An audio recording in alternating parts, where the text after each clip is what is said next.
अपने ऑफिस का काम बेमन से निपटाता रहा। कुछ देर के बाद लंच हो गया था।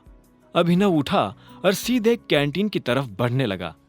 वहां अभिनव के अलावा और भी बहुत सारे लोग लंच करने के लिए आए थे। जैसे ही वहां बैठे लोगों की नजर अभिनव पर पड़ी तो उनके हाथ का निवाला हाथ में ही रह गया। वो सब बस अभिनव को देख रहे थे। अभिनव ने उनमें से एक को भी पलट कर नहीं देखा और अपना लंच लेने के लिए काउंटर पर चला गया।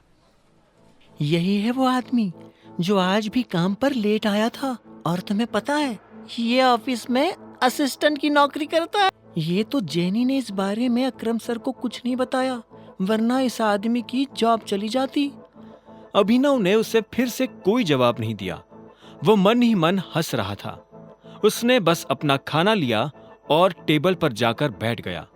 वो किसी से बात नहीं करना चाहता था, लेकिन एक आदमी जो उससे थोड़ी दूरी पर बैठा था, उसने कहा, मुझे तो विश्वास नहीं हो रहा यार कि जेनी ने ऐसा कुछ नहीं किया।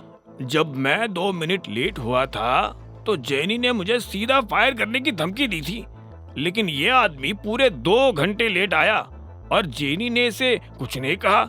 हो सकता है कि इसके मैनेजर को इस बारे में अभी तक कुछ पता नहीं चला है, लेकिन ये बात मैनेजर से ज्यादा टाइम तक छुपी नहीं रहने वाली है।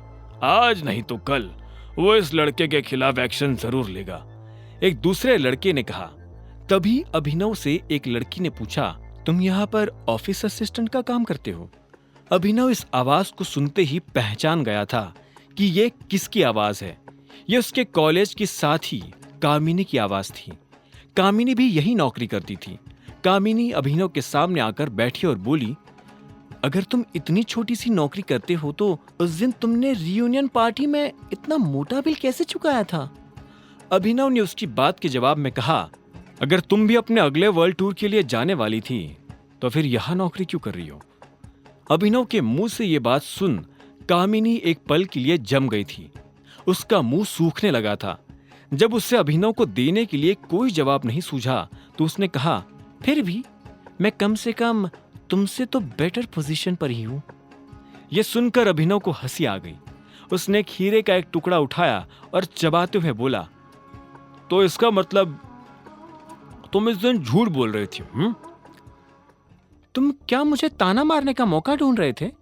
एक बात बताओ, यहाँ बैठे सब लोग तुम्हारे बारे में बात करना पसंद करते हैं, लेकिन तुमसे कोई बात करना पसंद नहीं करता।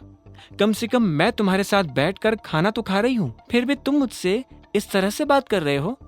अभिनव ने उसकी इस बात का कोई जवाब नहीं दिया। वो कामिनी को इग्नोर कर चुपचाप अपना खाना खा रहा था। ये देख कामिनी झल्लाई और गुस्से में बोली, ये एटीट्यूड तुम्हें बहुत भारी पड़ेगा अभिनव, बहुत भारी पड़ेगा। इसके बाद कामिनी ने अपनी थाली उठाई और खाना खाने के लिए दूसरी जगह जाकर बैठ गई।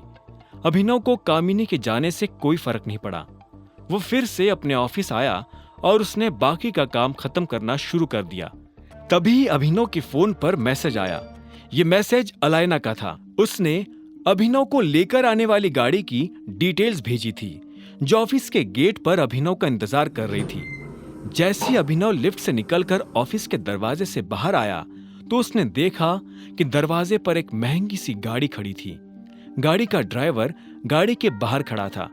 अभिनव को आते देख उसने तुरंत गाड़ी का दरवाजा खोला और अभिनव से कहा, अभिनव सर चले। पीछे से आ रही कामिनी ने जब यह सब देखा तो उसके होश उड़ गए। एक ड्राइवर इतनी महंगी सी गाड़ी का दरवाजा खोलकर खड़ा था, वो भी अभिनव के लिए। ये बात कामिनी को हजम नहीं हो रही थी। उसे अभिनव पर शक होने लगा था। इधर अभिनव गाड़ी में बैठ गया। अचानक से उसकी नजर कामिनी के चेहरे पर पड़ी। उसका मुंह खुला का खुला था और वो बस अभिनव को देखती जा रही थी। इतने में ड्राइवर ने अभिनव से पूछा, सर म्यूजिक ऑन कर सकता हूं? अभिनव ने हाँ में सिर हिलाया और बोला, लेकिन हम लोग जा कहाँ रहे हैं? अलायनास पैराडाइज, ड्राइवर ने कहा। यह नाम सुनते ही अभिनव के चेहरे पर मुस्कान आ गई। उधर कामिनी ने जब अभिनव को उस गाड़ी में जाता देखा तो उसका ब्लड प्रेशर बढ़ गया था। अब आगे क्या होने वाला था? आगे की कहानी जानने के लिए देखें अगला एपिसोड सिर्फ पॉकेट एफएम के यूट्यूब चैनल पर। और द रिटर्न ऑफ टाइगर के सारे एपिसोड्स को सुनने के लिए डिस्क्रिप्शन में दी लिंक से डाउनलोड करें पॉकेट FM ऐप।